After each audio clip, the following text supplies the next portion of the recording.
Thanks very much for the question. We've heard very loud and clear that people want greater accountability and transparency in the planning in Moreland, and that's for various reasons, because the system is also quite complex to navigate, and we do need to make it easier for people to be able to participate, because it does affect their immediate environment. In terms of alternative ways that people can get information, that's definitely something that we've thought very hard about, and a number of our policies are aimed at increasing the ease with which people can get information. Residents can get information about what's happening in their neighbourhoods. That includes putting council meeting agendas and minutes online, and committee meeting agendas and minutes online as well. And we are open to... Sorry?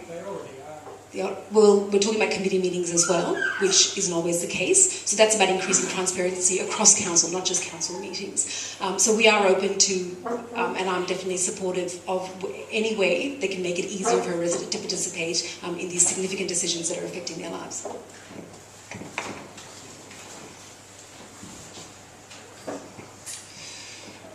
Look, I agree in terms of in a sense, what you're talking about was what I was alluding to. Just one small thing in terms of, it seems like we're here to support the council and not the other way around. So I think these sorts of things, it should be much easier.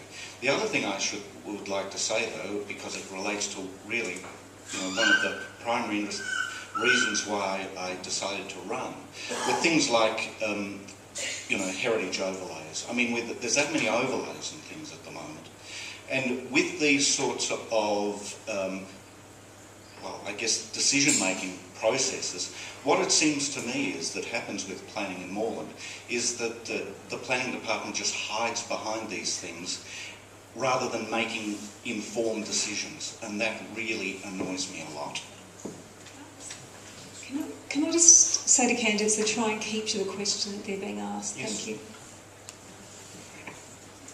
Okay, thank you. A good question, one certainly that I asked very early on in the term, and the response I received, and it's a valid response from council, is that the work required to actually put every planning application online is substantial. It would equate to the employment of 3 additional staff. Now, we've employed many staff, many town planners in the planning area, and we're very proud to have been able to bring the wait times for planning applications down, and that's been the priority, as opposed to actually PDFing everything and putting it online. However, I'm not satisfied with that answer, and the CEO and the organisation has worked hard over the last couple of years, and in particular with some federal money around the NBN. We are looking at ways in which we are going to put everything online, including planning applications into the future. It won't be done on a one-on-one basis, but it would be an integrated sort of system where it would have drop boxes and all that information will be available hopefully in the future. It's been able to be planned because of some federal government money, and I hope it does become a reality realistically probably within a year's time. However, to do it in a manual way, in the old-fashioned way, would require the additional time, as I said, of 3 staff members, and we'd much rather put those resources into town planners to actually clear up some of the backlog of planning applications that exist in Moreland.